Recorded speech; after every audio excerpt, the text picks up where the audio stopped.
So, welcome back. I'm doing this kind of ad lib because it seems most of you want gear reviews. So today we're training with 2.5 gallons of water twice with the Hyperlight. I don't remember the name, but I'll get to that in a minute. Because they have so many different models that it's kind of really just down to which specialization you want. They make a whole bunch of different ones. This one in particular is mostly about high altitude climbing in places where oxygen is required. So the backpack itself lacks a few features that I think most consumers are probably not going to care about very much. One of those features is a pocket for a water bottle. There isn't one. And what I've been doing for my training, because obviously I'm not in a high altitude mountainous place right now, I'm in Hawaii, so this is anything but mountainous or high altitude. It's about as low altitude as you get. I have been using a carabiner, this big guy, to just carry my water bottle on the side of this thing. There's a little spot right there that this fits into well enough. And I know Hyperlight makes all kinds of little add-ons you can get, and those add-ons do a pretty decent job from what I understand. Thank you. But they cost money, and money is always a factor when it comes to any sort of expedition or outdoor activity of any kind. Don't let anyone tell you different. So I know for those of you who are looking for a backpack, a Hyperlight's probably not even in your price range, because honestly, I mean, $500 for a backpack is pretty spendy, even in the days of lots of inflation. But a couple of big points with this one. Hyperlight is a brand just based on my experience with this pack. You know what I forgot to do? I forgot to put my boots on. So I'm gonna have to start over. But while I'm walking back, I'll tell you, it's the specialization that really makes it valuable, because there aren't any brands that I know of that are doing that in the same way.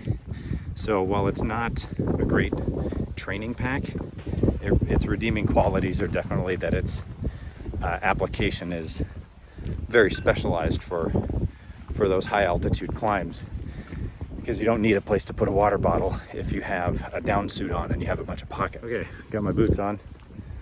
So now we're good. Oh, sorry, Hawaii style. So yeah, as I was saying, there aren't a whole lot of things I have to complain about with the pack, as it's related to its specific purpose. Really only is one, honestly. This little buckle right here, it's actually just the way it's sewn on the back side of the elastic. Just not wearing a shirt. Obviously, it's not going to be a problem any place that you'll be wearing any sort of clothing. I only train like this because, well, zone 2 training makes you sweat, and I don't like doing a whole lot of laundry.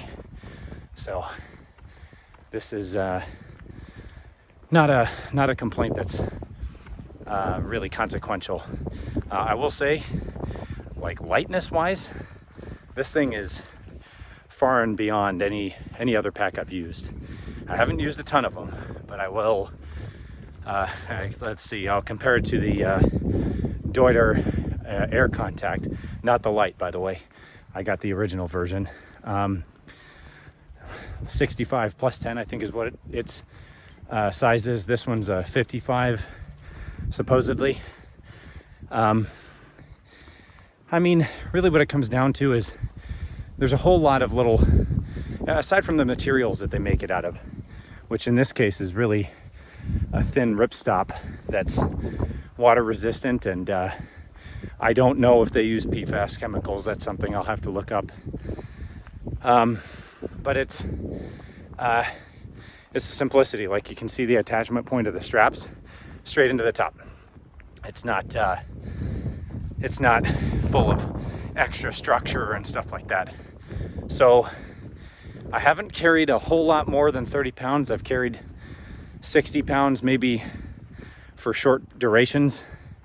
And with the air contact, I've pretty much kept it there. I've also worn upwards of 90 pounds with that pack. And obviously that's never comfortable, but it's manageable. So we'll see when I get the chance to try that with this one, how it performs. But the minimalism is really, well, even the hip strap is pretty unremarkable. And I think that's how they get down to the really light numbers. This one in particular, I think, is just over 3 pounds. Not a lot, obviously, for any of those of you who have looked up backpack weights. And in spite of the fact that it's so minimalist in its construction, even like no shirt on, these straps don't chafe. I've worn this thing for several hours, total of an entire day, under pretty heavy training, mostly zone 2. I'm not like, I mean, I do run with it occasionally, but only to keep my heart rate up on like flats like this. But that's, yeah, it's a pretty good mark in their direction. I like that they did that, and then you can opt to make additions. Some people will say, well, that's kind of the expensive way to go, having the company do all of that for you, because you can cut anything off of a pack that you buy that already comes fully equipped with a bunch of extra things. And I think that's true, but at some point you start running into the overall architecture's ability to lose weight becomes diminished, and then you run into durability issues and other things. So top marks to Hyperlight, you know, expensive, but I think buy once, cry once. We'll see how it works out throughout the years, because I anticipate having this one for quite a long time. Right, so this is also a talk test to make sure I'm still in zone 2 as I keep going, but a couple of other things that came to mind. The thing that I've noticed a lot of other companies will do that Hyperlight doesn't do is they offer modular adjustability systems on their backpacks. So like, you can move the straps up or down, you can get different placement for, yeah, mostly for the upper straps to accommodate torso lengths of varying heights. And Hyperlight's approach is a little different. They offer sizing, which they have a measurement tool on their website for. And I feel like it's probably necessary for me to mention that I'm not sponsored by Hyperlight. I actually have no official affiliation with them whatsoever. This pack I bought myself because I thought it would be the best choice for my upcoming expedition, as it's specialized for carrying an oxygen bottle and has none of the frills that would be expected of a pack that's for normal trekking. And, you know, ounces equal pounds and pounds equal pain, so lighter is better. And in the case of this expedition, it felt like a prudent measure to spend a little bit more money to make sure I wasn't carrying as much weight. So I landed on this, and that's the only reason that I have it. It's not provided to me, or no, neither am I endorsing them.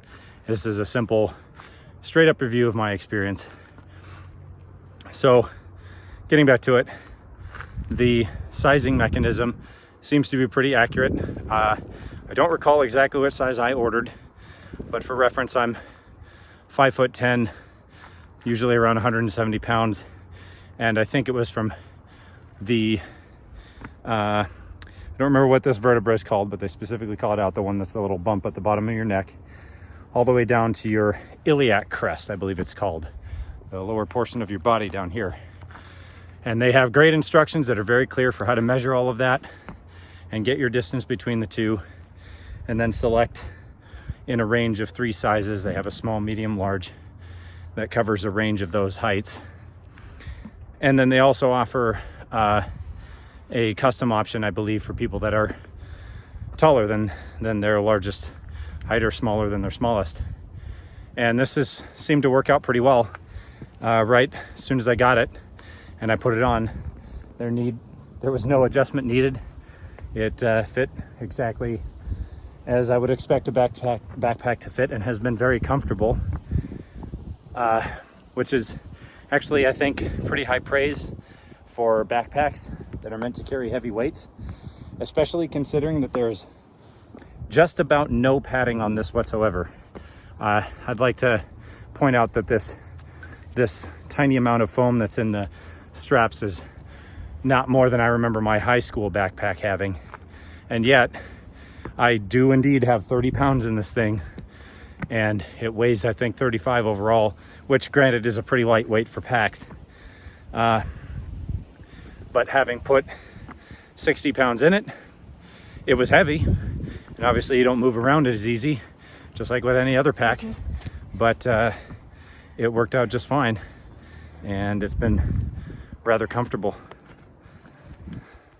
So, features of this thing include a typical top bag, although the portion of it that's actually meant for storage is pretty narrow. It's right in the middle.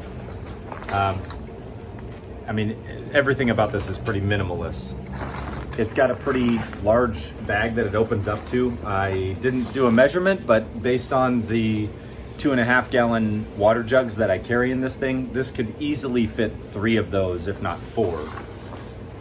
And its closure is like you'd expect. It's got 2 draw cords, essentially to keep the water out. It does a decent job of that. I mean, obviously after a certain time, it starts to get soaked, but it also has what I like to think of as like a new version of molly webbing almost.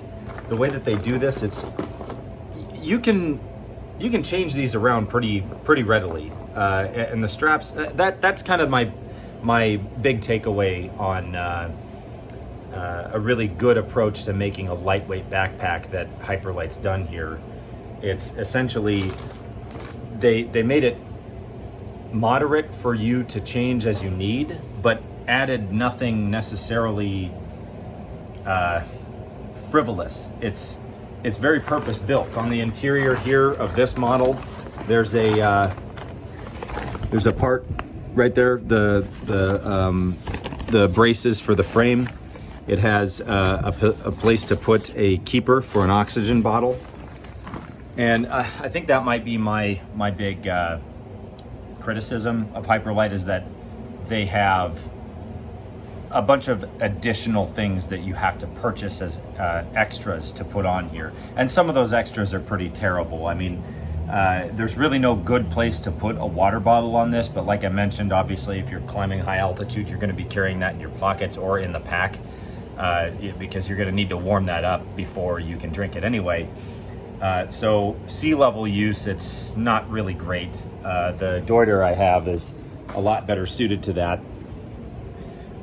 But the modularity is there for where you want to carry things like crampons. It's got this extra padded piece. And obviously I've got my first aid kit here. That's not really where it's meant to go, but that's just where I've put it for now. And I've got my little advertising flag, trying to get some more followers, you know. That's the influencer life. And the material is appropriately changed in durability level from bottom to top. It does get pretty dirty, but I think if you're an outdoors person, you know, cleaning things is eventually what you're gonna have to do anyway. And I do like that they also have the ability to remove the hip belt here. So there are many versions. This one has a carrier on the side for like an ice axe. I've got a carabiner here that I've been using for the water bottle, and then on the other side it has a carry pocket for just snacks basically. Oh, there we go. Halka 55. So I'll put that in the title for the video so you know which one I'm talking about the whole time. I'll be the confused person. But all in all, I think expensive for sure. But the approach to simplicity and lightweight is a pretty big win here. And thanks for watching. If you like this video and you want to see more, go ahead and hit that subscribe button, hit the notification bell, and leave a comment below. Let me know what you would like to see. If there's a specific backpack model you want reviewed or any other outdoors gear, that's what my channel is about, and I'll be bringing you more mountain views in the future, as well as any other kind of adventures.